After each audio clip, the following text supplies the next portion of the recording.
Welcome to Sampstra Games, the place to find new strategy games, and welcome to my guide on Panzer Corps 2 on how to pick the best strengths.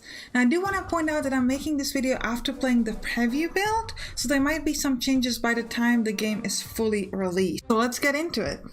Alright, first up we've got Infantry Channel and Panzer Channel, which essentially lowers the cost of tank and infantry units. Now in the game there are two main resources, Prestige and Corps slots. Corps slots is by far the more rare one and the one more difficult to get, and Panzer General and Infantry General both affect the Corps slots. So this is a really good option because it allows you to buy more stuff. Prestige, you're almost always gonna have a lot of prestige left over, so you can always afford to buy that extra unit if you have the Corps slots for it. Unless you get auxiliary force, in which case you have a lot of extra Corps slots, then prestige might be the more rare resource. So I think these are definitely good options. Next up we've got Industry Connections. This gives you 10 to 20 random prototypes in every mission. Now you can see the prototypes on the screen right now. It essentially allows you to buy one new, stronger special unit. However, since it's only 10 or 20 random prototypes every mission, you essentially can only buy one new unit of this type. So I probably wouldn't recommend it as the first choice when it comes to strengths.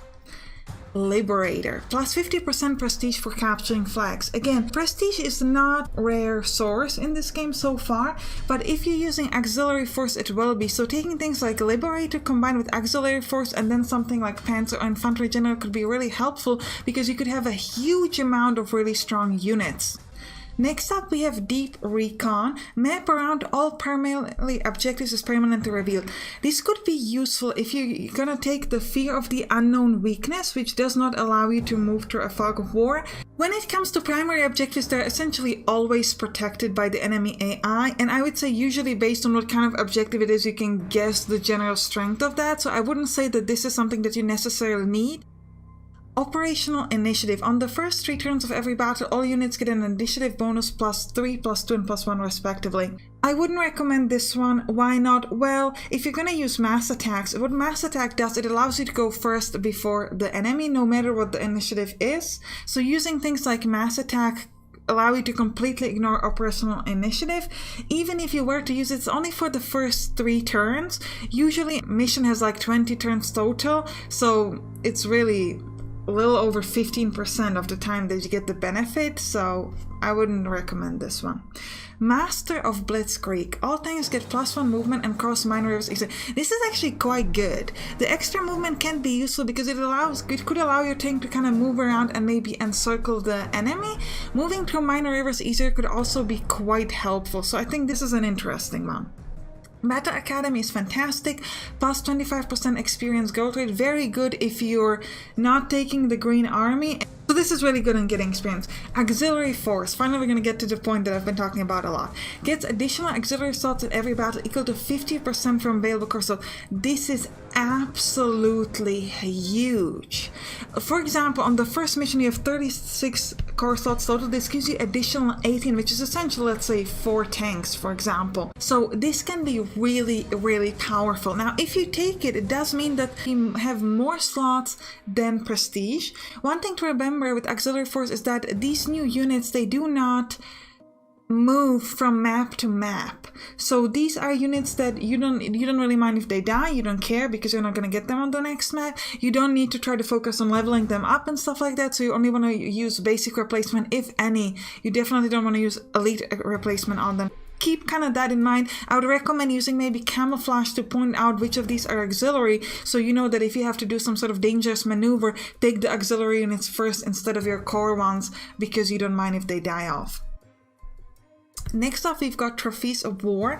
Get 2 more captured equipment and 2 more prestige when forcing enemy units to surrender. Now this is useful if you can make your enemy surrender, for example by surrounding them and then making them retreat. However, I would say there are probably better options in the list. Next up, Deadly Graft. Deadly Graft is quite good. Encircled enemy units suffer twice the penalties. This is quite useful if you're going to be focusing on encirclement. So what does encirclement do? Essentially, it sort of out of supplies the enemy unit, which means they do not get new ammo, they do not get new fuel, and they do not get suppressed units to become normal units. This is very useful, especially with ammo, because if a unit has 0 ammo, they can't attack or counterattack. If a unit has no fuel, it cannot move. If a step in a unit is suppressed, then it will not attack you back. So getting encirclement is really, really good for you, and the fact that this is twice the effect can be even better. It also means that the unit cannot get reinforcements and get upgrades if it's encircled, obviously, because you cannot get the supplies back. So I do quite like this. The important point with encirclement only has an effect if it lasts through the enemy turn. So if you encircle an enemy unit and you immediately start attacking, it's not going to give you any effect. You have to wait till the next turn. Next up, we've got flexible command. Splitting unit does not consume unit slot. Now, splitting units by itself, so far in the entire preview that I've played, I've not split a unit once, because it's kind of pointless, because again, the core slots are the thing that's in rare resource. Essentially, you have, for example, infantry unit that takes 3 slots. If you split it, it's both of these parts are going to take 3 slots, so it's totally going to take 6 slots away, which is very, very expensive because you don't have the core slot. Flexible command makes splitting useful because it does not consume additional slots. So when would you want to use splitting? I would probably say when you manage to encircle an enemy unit. It will also allow you to step around the enemy unit a little bit better, because what you can do with the splitting is you can split 1 or 2 steps away from your main unit, and then the split part is not going to have any movement, but the other part is still going to have full action and movement. So you could use this to try to somehow encircle or surround the enemy in a good way. Another tip with this could be with pioneers. If you split pioneers, you can then have multiple units as pioneers that could allow your other units to ignore enemy entrenchment. So even if the pioneers themselves are not too strong, you can ignore entrenchment with your other strong units from around. So that could be useful. Killer team starts the game with 3 additional heroes. This, I would say, is great for YouTubers because you can show off the hero mechanic on the first mission. For the regular gameplay, I wouldn't find this to be very useful, because what a hero does, it makes one unit better, gives some sort of a random benefit to that unit, right? For example, you can ignore entrenchment, or you can destroy more entrenchment, or you can ignore mass attack, or you can get more damage depending on how hurt you are, avenge, and things like that. But it only means that 3 of your total amount of units are going to get a little bit better. Not worth it to me. Anti-air veteran. Anti-air units inflict outright kills instead of suppression. I would say this is quite good. There are some maps where the enemy has a lot of planes. You could use fighter units to fight the enemy planes, which is quite good.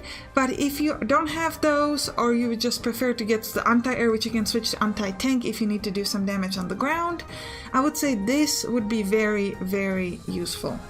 Perimeter control. Friendly unit in hex cancels enemy zone of control in that hex. I would say there are better strengths to choose from. Alright, so let me know what are your favorite strengths from this list. Otherwise, you can click on the right top to watch my overview of the weaknesses once it's ready, or you can click on the right bottom to watch my Let's Play of Panzer Corps, or on the left bottom to watch my Let's Play of Unity of Command 2. I'll see you there. Bye bye!